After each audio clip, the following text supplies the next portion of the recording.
My mother had a miscarriage. What she didn't know was that she had twins. I was that other twin, still inside her womb.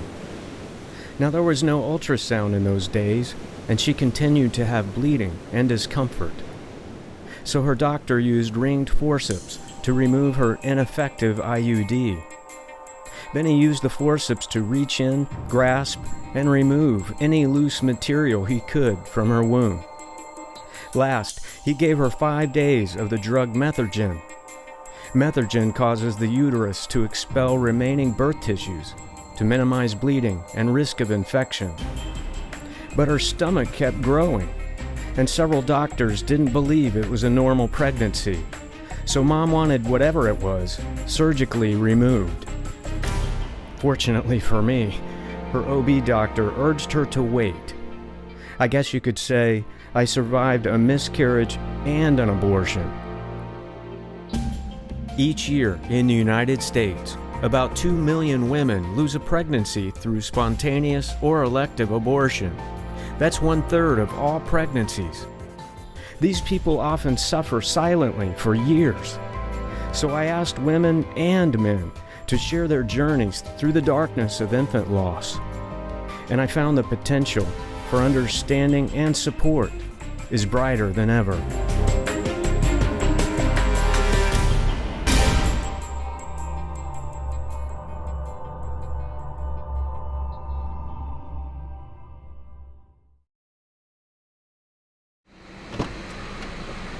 Happy to go to work today. Let's go. Let's go. I was almost 40, so we really had to get moving. The doctor had said that I still had 1 good year, so that put a little pressure on the whole thing. My thinking is, don't worry, there's gonna be a second chance. We're gonna have other time to do it. We try to fix everything, and the plan is gonna be perfect like we planned. We got pregnant right away, and we're so encouraged by that, because a lot of couples at that our age, the problem that we're having is that they cannot get pregnant. But when the days were passing and I started having some symptoms, and the doctor tried to manage it with some medications, but things were not working right. I knew. The doctor said, now we have to say that the 3 miscarriages are related to each other. And since you're over 40, now you're also in a different category. But I said, I cannot do this anymore. I am done, and I need help. And we thought everything was on schedule. Piece of cake. I foolishly broadcasted to everyone, but in part because my job requires that I take special precautions when I'm pregnant, and so it was very difficult to keep that secret. Somewhere between 10 and 12 weeks, the baby stopped developing. I went to the doctor and found out that I had high blood pressure, and because of the high blood pressure, I had to be admitted into the emergency room, and I was only about 5 months pregnant at that point. And so that morning they told me that I would be on bed rest until the baby came, but that they would prolong the pregnancy as long as they could. And that was like 8 in the morning, and then by 2:30 they said, we're taking you in for emergency C-section. So our daughter was born, Shreya, was born that evening.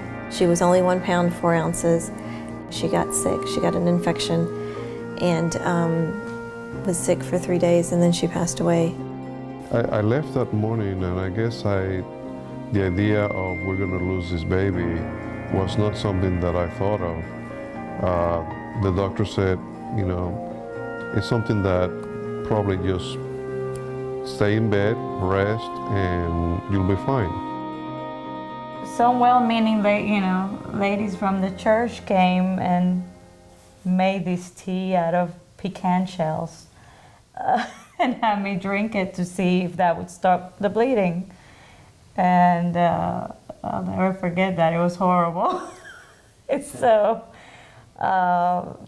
Then by about 6 o'clock or so, Saturday around sundown, I start feeling really sick and, nauseous and like I'm gonna pass out and contractions and the whole 9 yards, and I lose the baby in the bathroom. We waited a while and then we were trying again, and so last year in August found out that I was pregnant, and it was bittersweet, but we were very excited. At 8 weeks, the tech that was doing the ultrasound, she was just asking questions, and I said, "Is there a heartbeat?" And she said, "No, I don't think so." So that's how we found out about her second loss, and we found out later that it was a boy. I think maybe it was a little bit harder because it was the second loss and it was so unexpected. You kind of feel like lightning doesn't strike twice. And I always think that as worse than the pain of childbirth for some reason. It was like this feeling like something had to come out, in order to feel better, but at the same time I didn't want it to happen. He was not in this depression like me, so he would say, well, let's have another baby. Let's try another time. And but it was not that simple because I could not go through this pain again. By the time you've had 3 miscarriages, especially 3 in a row, then you're up to a 50% chance that you're going to have another miscarriage with a future pregnancy, and sometimes even higher depending on what the underlying cause is. Sometimes you've had a previous ultrasound that shows a clear heart beating, and then you have a follow-up visit 2 or 3 weeks later, and then unfortunately there's no heartbeat. Well, I had a patient today who unfortunately has now gone through her 3rd miscarriage. Each time she gets pregnant, she's excited and she comes in for her examinations. Feeling better? Lots better. Good. Thank you. Good. I saw your ultrasound results and they look really good. I know she already talked to you about it when you had that done last week, and that's fantastic news. Yes, it is. And initially, with this pregnancy, things went very well for her. She had a heartbeat at about 6 weeks gestation a couple of weeks ago. And so she had some hope and encouragement despite her previous history. But unfortunately, when she came in today for her examination, our midwives were looking at her and found out that there wasn't a heartbeat, and I came in and looked and confirmed. These patients, again, they're devastated. They want to know why. They blame themselves sometimes, and they want answers. And so we try and help them out and do a workup and get them in to see a specialist. I didn't want that because I would always prefer to think that it's my fault because it is so painful. I don't want Claudio to even have to think that it might be his fault. The simple, unfortunate fact that most of the time we just don't know what caused it. There's so many multiple factors, but in general, the most common cause is a chromosomal defect of some type. For example, a Down syndrome sometimes will result in an early miscarriage, or an extra chromosome somewhere else, or a missing chromosome. In the block before our block where we turned every morning, there were protesters outside with signs against abortion. I realized that was an abortion clinic. It's a baby, it's not a period. It's a baby. I've heard of abortion clinics before, and I've heard of protesters, but I have never seen what's going on. She will feel regret. She will feel pain. She will always be a mother. Something started happening in my heart, and I was a little angry about it. I cannot believe they're giving up their babies when I long so much for a baby. I went in and they held me down because I was crying so hard, and the only thing the nurse said to me was, don't scratch me with your nails, because I had really long nails. She said, don't scratch me with your nails. You can hold my hand, but don't scratch me with your nails. And so I was laying there trying not to scratch her with my nails, and hearing the vacuum machine going on, and then all of a sudden I heard the noise of the baby going in the tube, and I knew it was over. And they took me back to what's called a recovery room, where it's just a big room of bean bags, and you sit in a beanbag chair and they put a heating pad on your stomach and give you crackers. I was just crying uncontrollably. I could not quit crying, and no one else in the room was crying. There's probably 40 other girls in there. And the counselor came over to me and she said, what kind of life would your baby have had? You're only 17. I went home that night. My parents didn't have a clue what had happened. I ate dinner with them, and I went to bed and went to school the next day, and nobody knew. The first abortion was with a dancer. It wasn't 6 months later where all of that came apart. And then I started dating some other people, and then there was a hairdresser, and I know that was mine, and I took her in, and it was one of those things where, all right, I'm doing everything else wrong, and this is the only thing that's legal in my life. At that time, I never thought twice about my decision to have an abortion. It was very common, it was understood, and that's what people did. I was in school, I had plans, and so did my, at the time, boyfriends. I had a full-blown acknowledgement that I had taken the life of my baby. I had to acknowledge that I had a baby. We had a baby. I saw myself as though I was on a roller coaster that no one had any control to turn off. So when I had this third abortion, I thought, no one can turn off this roller coaster, I'm gonna jump. And I had my tubes tied at 25. And I remember the doctor sitting with me, trying to talk me out of it. And he said, you're gonna meet someone you're gonna fall in love with, and you're gonna wanna have children. I was trying to pray for them and find compassion in my heart, but it wasn't until one day God put somebody in my path, a close friend. She opened up her heart.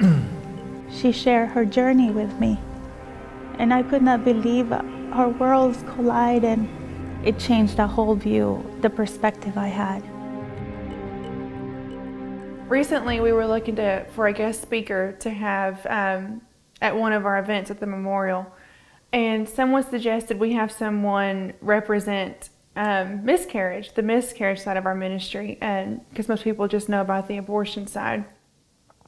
And so I reached out to someone who had recently placed a paver in our garden, and his first question was, well, what does miscarriage have to do with abortion?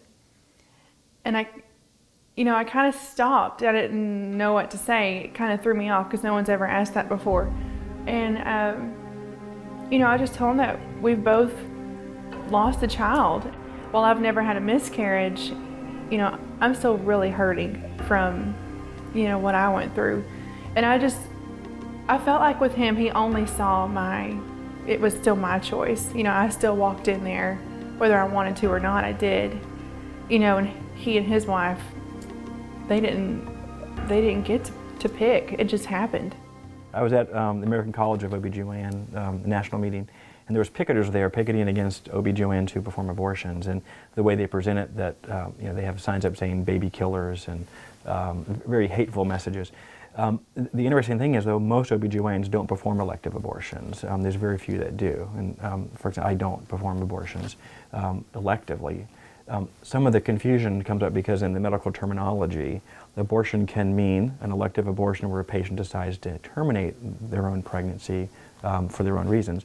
But most often it's somebody who's had a miscarriage, there's an embryonic demise, there's no heartbeat, and so they have either a spontaneous abortion that happens at home or in an office or medical setting, or sometimes a surgical procedure like a dilation and curettage, or aborting the contents of the intrauterine cavity. When I hear someone say elective abortion, really it's not at all what it is. Especially in my case, but so many others of the women, women and men that I talked to, I really felt like I had no choice. It was like, finish high school, my life, and then, what he wanted me to do, and no one knew, and I felt like I was backed in a corner and I had no way out. I had a very confidential conversation with a young lady who had an abortion, and it was not something that was her choice. It was something that she was pressured into, and she was feeling the exact same loss that I was feeling. It was pretty hot back in those days in '71. We had lost 2 aviators, and so that's why we got sent.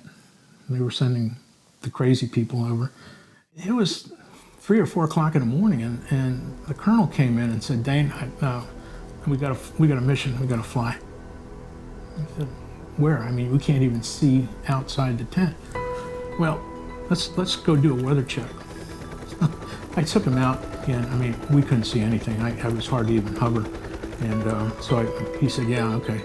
And then it was 2 hours later, about 6:30 in the morning, and they said, head on out there, crank up the Hueys. We had a mishap.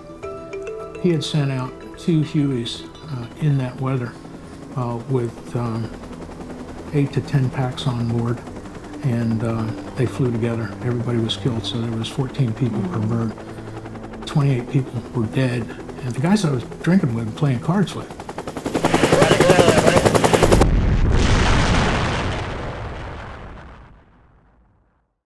I learned how to bury my emotions and take things, you know, when those guys got killed, nobody sent me out to say, oh, well, let us take care of your brain from what you just went through. No. It's like, you know, you got more to do today. And that being the case, you know, something happens, you dig a hole, you throw it in that hole, you cover it up, that's done. If not, that's all right. You come back, throw more dirt on it, cover it up a little deeper. I remember going through the internet and I came across like post-abortion syndrome. Everything that they were listing, I was like, oh, I have that. I mean, a majority of the things it was listing, and I said, I have this. And I think that was a couple of years ago, and I still never really did anything about it. I just let it go and I just pushed it away. And I do believe there is something called post-abortion syndrome that happens to patients. I see it. I see patients that come into my office, they've had a pregnancy loss, or they're experiencing the news that they're losing their pregnancy as we're talking. And you see the immediate concerns and problems that they deal with emotionally, but then you see them back sometimes 6 months later, a year later, and they're still dealing with it. So I think it's real. Is it an officially recognized diagnosis in medical literature? I don't know if that's the case, but there is something, whatever you want to call it, that patients can experience long term. Of all the things that pop up is anger, just rage. The triggers were so, you know, minuscule sometimes, but somebody tapped that string that was tied to the box. And, you know, I'm an engineer. That was down, that was concreted, that had rebar in it, that was long, that was deep. And, but things would just fly out. Your emotions can really cloud things, even when you know something to be true. There was anger, and yes, I'm angry, and it's okay to be angry, and then there was the other part that was almost like shame. I did feel ashamed because I was angry at God. You know, I honestly did, because I felt like as if I should know better. You know, it's been called a woman's issue for so long, and so has pregnancy, you know, from that point of view. And those are family issues. You know, we need to reframe those, because if men don't hear that it's a men's issue, then they will never be able to heal. The alcohol abuse, the drug abuse, all the abuse that goes along with this, the self-abuse, the pornography with guys, it's like, you don't have to go there. The feelings of desire and simultaneously feeling possibly unworthy were so intense that I would cry at the drop of a hat. It hurts, and I feel intense pain and almost pressure. When she had the moments that she needed to just cry, you know, I understood it. And I remember we would be there and she'd be crying and apologize, and I would say to her, you know, in some ways, I remember one time I told her, I said, you know, I envy you. If I had to go to a fourth one, I don't think I could do it. And at that point, I just felt that I fell in this black hole. I was then in denial, and I was saying, this is not happening to me. I'm gonna fix it next time, and there's gonna be always a second chance, a third chance, a fourth chance. I went from a period that I only worked and cried pretty much. So it was not pretty. The fixing things are sometimes not a fixing, but a demolishing thing. My decision to have an abortion was very consistent with the rest of my lifestyle. It wasn't until many years later, at the age of 28, when I met my now husband, that I began to think about having a family. And when I found out I was pregnant with my son, it just all came out. 2 weeks after my son Justin was born, he was lying in his crib, and It was like 2 a.m. or something. I just gave him his bottle and laid him back down. And for whatever reason, I turned around and looked back at him, and it was just like, it just hit me what I had done. And, you know, I just started crying, and I couldn't quit crying. I didn't stop crying for days. I loved my son because he was my son, but I didn't love him. I felt guilty loving him, and, you know, how could I love him when I didn't love her? It's gut-wrenching even now, so many years later. I have 3 children now who are almost 18 and 16 and 12, and this child would be early 30s. So I think about that all the time. I have friends who are 30.